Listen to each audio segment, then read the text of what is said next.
Today we're going to do an unboxing of the e-collar mini educator. This is the collar we use for training. This is the ET300. It is good for a half-a-mile radius, so that's how far out it will go. It's also waterproof. I'm going to go through it real quick, kind of tell you how everything works, and tell you what you get in the box. All right, so you open the box here, you have a couple of things. You have the remote collar, the receiver, you have a charger, you have a lanyard, you have some extra parts, we'll talk about those. And then under here is where you're going to find a little card for your registration and that good stuff. So we are going to start with the remote. All right, so the e-collar mini educator is probably the leading collar in the industry. A couple reasons I like it. One, you can just hold it in your hand, right? You have complete freedom to use your other hand. You can control all the buttons with one hand. To turn this on the back there is a round button that says L, right? So you hold that button down and then just watch the front. When that light comes on, it's on. All right? Now we'll go over the buttons, all the buttons in just a second. Let's show you how to turn the receiver on. So this will be considered the receiver. This is what goes on the dog. All right? Has a biotin collar, it's very durable. You can get them in all different colors. And so to turn the collar on, the receiver on, all you're going to do is, there's a red dot on here, there's a red dot on the receiver, and you're just going to touch them together. You'll see that green light comes on. I'll do it again. Red means it's off, green means it's on. So now you'll see if I put this remote on a level and tap it, you will see that it's getting signal. You see that red light blinking? Let me know it's getting signal. So let's go over the remote and then we'll go back to the collar itself. So with the remote, it's pretty simple. This knob on the top is used to adjust the level. And you can see as I turn it, that level goes up and down. Starts at 0, goes to 100. This is the antenna. This is what gives it reception. Now sometimes because these stick out and they're kind of just out there to break, these will break off. If they do, you can just contact e-collar and they'll send you another one. You can purchase another one. All right, let's talk about the buttons. This button that has a T on it right here is for vibrate. We don't use that a whole lot. Kind of freaks out the dogs. You listen. The dogs just think they have something on them. We may use it for interrupting some like barking in the kennel or something like that. For the most part, we don't use it. You can change this button to a tone recall. To change this T button from vibrate to tone, you're going to depress the L button in the back. Make sure this is turned to 0. You're going to depress the L button in the back and then tap this button. So now, if I put it on a level and I hold this, now the collar tones. Now the significance of that is, like, say I have it on level 4 and I'm working on a tone recall. I want to give the dog a tone before the actual stem comes, right? And it's very popular to do that, to give dogs a tone recall. So what would happen was I would hold this button down, and when that tone stops, then the stem on whatever level this is will start. So if you're doing recall with your dog and you're saying, hey, I don't want to give my dog a stem every time they are recalled, I want to let them know ahead of time, you can use this tone button. Tone means, hey, I'm calling you back to me. And if they don't come immediately, then holding that button triggers the stem. So it's pretty simple. So on the other buttons on this receiver, or I mean on this transmitter, so this controls what I call the volume, the up and down of the level. This button is momentary. The way we have it set up, this button is momentary, which means no matter how long you hold it down, flip this receiver over, you can watch this light, right? No matter how long you hold it down, it's just one time. See that light? It's like an old-fashioned shot collar, just one time. We call it a nick. So it's just one time.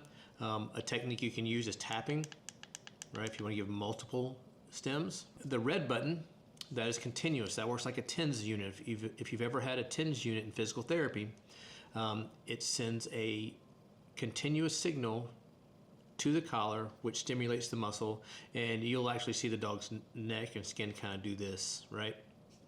But this will go for continuous, so it'll give a continuous signal for whatever this number is for 15 seconds before it turns off. So as long as you're holding this red button, watch this collar. I'm going to press the red button on, so it's still giving a signal, still giving a signal, still giving a signal, and then it goes away. So that's 15 seconds. Now, what is the significance for that? So if I have a dog that I'm working recall on or trying to just aggravate a little bit to get them to do what I'm asking them to do, I can hold this button and turn up. So as long as I'm holding this button, remember the dog's getting a signal. And so I can go from nothing and slowly increase to see where the dog's working level is. The dog's going away from me. As long as I keep going away from me, I'm increasing this level. So the level doesn't go down until they either stop or turn around and come back to me. So the reason I like that is because sometimes, you're trying to mess with that level, and sometimes a level 4 is good, and sometimes a level 17 is good, and it's just can be confusing. And if you're in an environment where the level is too high for what the dog is expecting, or there's not enough arousal to warrant whatever level it's set on, you can just dial back down to 0 and you get it every time, right? If I'm checking a dog's working level, I'll start at 0 and I'll go up slowly. I'll watch the dog, and when the dog has any kind of sign, reaction, blink of the eye, turn of the head, a curiosity like perks up, then it goes away. And so that'll let me also easily determine the dog's working level. Now on the back here, there are a couple buttons, M and C. That's momentary and continuous. You can change the configuration of these buttons. Now, right after training, I don't recommend you do that, but if you want to get into that, we'll show you how to change the configuration of these buttons. On the front of this collar, see if I can get it up there. On one side, you will see M. On the other side, you will see C. What that means is that this button is set for momentary, and this button is set for continuous. Now, this button in the middle, the on-off button, the L, it's also a light. So if you are outside with a dog at night, you can tap it once and it flashes. You can tap it again and it's steady on. It's a pretty bright light. We use it out here at our place a lot. Tap it again, it goes off.